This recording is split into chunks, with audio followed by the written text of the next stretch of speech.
Halo, hai semuanya. Bertemu lagi dengan saya, Evi Mardiani, di materi Jaringan Tumbuhan bagian kedua. Selamat datang murid-muridku yang luar biasa.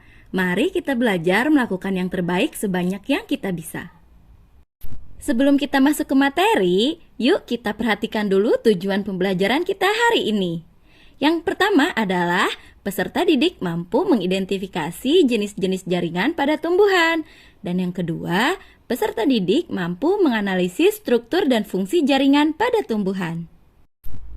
Nah, selanjutnya yang akan kita bahas adalah organ pada tumbuhan. Organ adalah sekumpulan dari jaringan. Pada tumbuhan, organ terdiri atas organ nutritif dan organ reproduktif. Organ nutritif adalah organ yang berhubungan dengan penyusunan makanan, seperti akar, batang, dan daun. Sedangkan organ reproduktif adalah organ yang berhubungan dengan perkembangbiakan atau reproduksi, seperti biji, buah, dan bunga. Bagian organ pertama adalah akar. Akar merupakan bagian tumbuhan yang biasanya berkembang di bawah permukaan tanah. Pada beberapa tumbuhan, ada yang akarnya tumbuh di udara. Fungsi dari akar adalah untuk mengikat tubuh tumbuhan pada tanah. Berfungsi juga sebagai penyimpan cadangan makanan. Berfungsi juga untuk menyerap air dan garam-garam mineral terlarut dari dalam tanah. Dan terakhir adalah sebagai alat perkembangbiakan vegetatif. Struktur jaringan pada akar dari luar ke dalam terdiri atas epidermis, korteks, endodermis, dan silinder pusat atau stele. Pada epidermis akar tersusun atas lapis sel yang tersusun rapat. Pada jaringan korteks terdiri atas sel-sel yang tersusun renggang sehingga terdapat banyak ruang antar sel untuk melakukan pertukaran gas. Sedangkan endodermis adalah lapisan pemisah antara korteks dan silinder pusat.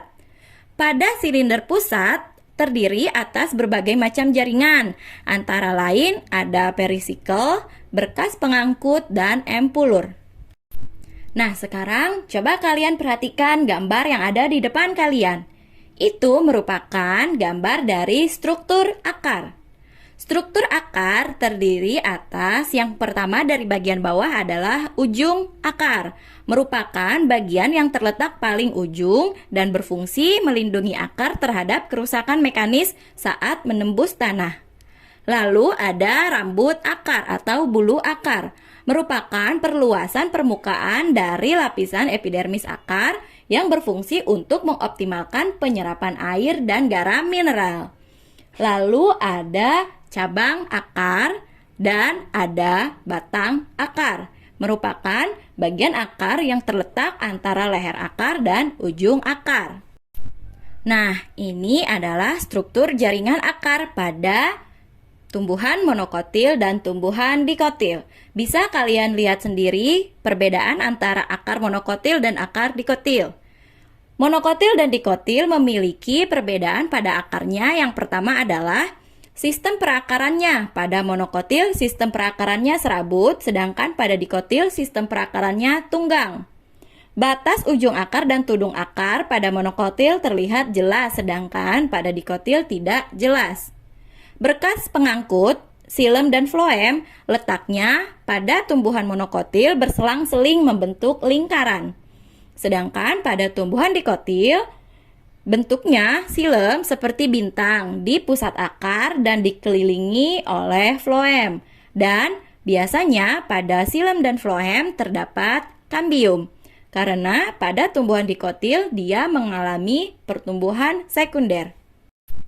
Bagian organ yang kedua adalah batang. Batang merupakan organ tumbuhan yang berfungsi untuk menegakkan tubuh tumbuhan serta menghubungkan bagian akar dan bagian daun. Selain itu, batang juga berfungsi untuk mengangkut air dan unsur hara dari akar serta hasil fotosintesis dari daun ke seluruh tubuh tumbuhan. Tempat tumbuhnya organ-organ generatif seperti bunga dan buah.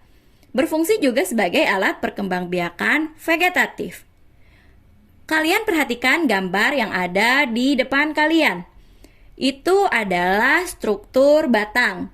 yang terdiri atas nodus, yaitu bagian batang tempat munculnya daun, dan ada juga yang disebut dengan ruas atau internodus, yaitu bagian di antara nodus atau buku. Struktur jaringan pada batang dari luar ke dalam terdiri atas epidermis, korteks, dan silinder pusat atau stele. Pada epidermis, batang terdiri atas lapis sel yang tersusun rapat tanpa ruang antar sel. Sedangkan pada korteks batang tersusun dari parenkim, kolenkim, dan sklerenkim yang berupa serabut, sklereid, serta idioblast. Sel-sel parenkim letaknya tidak teratur sehingga banyak terbentuk ruang antar sel. Pada silinder pusat atau stele pada batang, tersusun atas dua bagian yaitu perisikel atau perikambium dan berkas pengangkut yang terdiri atas silem dan floem. Nah, berikut adalah struktur jaringan batang pada tumbuhan monokotil dan pada tumbuhan dikotil. Perbedaannya terletak pada pertama, percabangan batang. Pada tumbuhan monokotil tidak memiliki percabangan batang, sedangkan pada tumbuhan dikotil batangnya bercabang.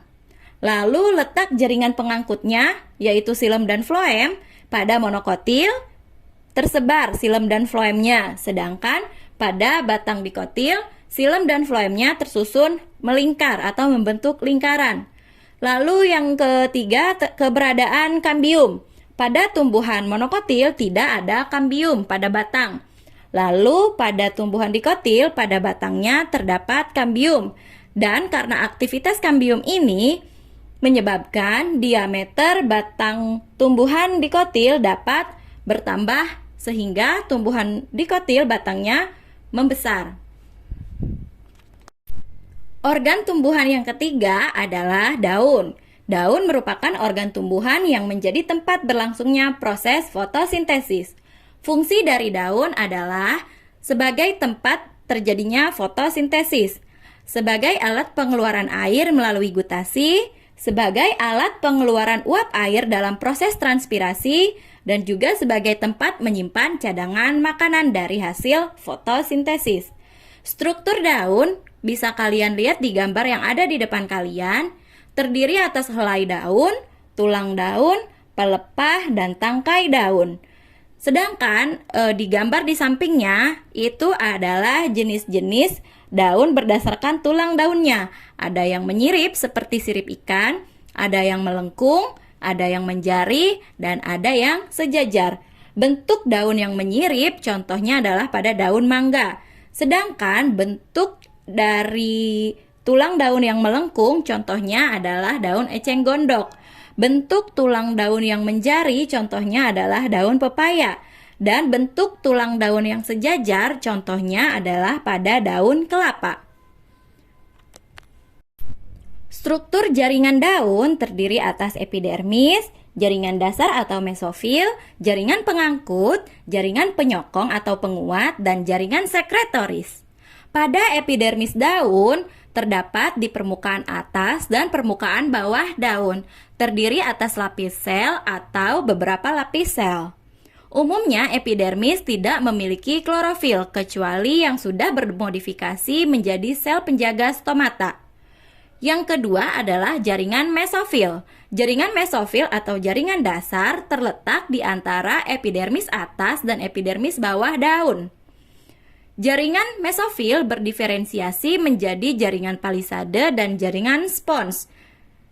Jaringan pengangkut atau yang terdiri atas jaringan silem dan floem terdapat pada tulang daun. Berfungsi untuk mengangkut dan juga berfungsi untuk menguatkan daun. Selanjutnya adalah jaringan penguat atau jaringan penyokong. Terdiri atas jaringan kolenkim dan jaringan sklerenkim. Jaringan kolenkim terletak di sekitar ibu tulang daun dan tepi daun dikotil. Sementara sklerenkim umumnya ditemukan pada berkas pengangkut tumbuhan monokotil. Lalu ada jaringan sekretoris berupa saluran kelenjar, sel resin, sel mirosin, sel tanin, dan saluran getah. Contoh dari jaringan sekretoris adalah kelenjar minyak pada daun jeruk. Nah, berikut adalah struktur jaringan daun pada tumbuhan monokotil dan pada tumbuhan dikotil. Perbedaan antara daun pada tumbuhan monokotil dan tumbuhan dikotil biasanya terletak pada tipe pertulangan daunnya. Pada tumbuhan monokotil, tipe pertulangan daunnya adalah sejajar dan melengkung, sedangkan pada dikotil adalah menyirip atau menjari. Lalu, mesofilnya biasanya pada tumbuhan monokotil tidak terdiferensiasi, sedangkan pada tumbuhan dikotil mengalami diferensiasi menjadi jaringan palisade dan jaringan spons. Nah, bagaimana anak-anakku? Apakah kalian sudah mengerti mengenai materi hari ini? Untuk mengetahui apakah kalian sudah mengerti, mari kita kerjakan games-games berikut. Silahkan dikerjakan. Selamat mengerjakan. Terima kasih.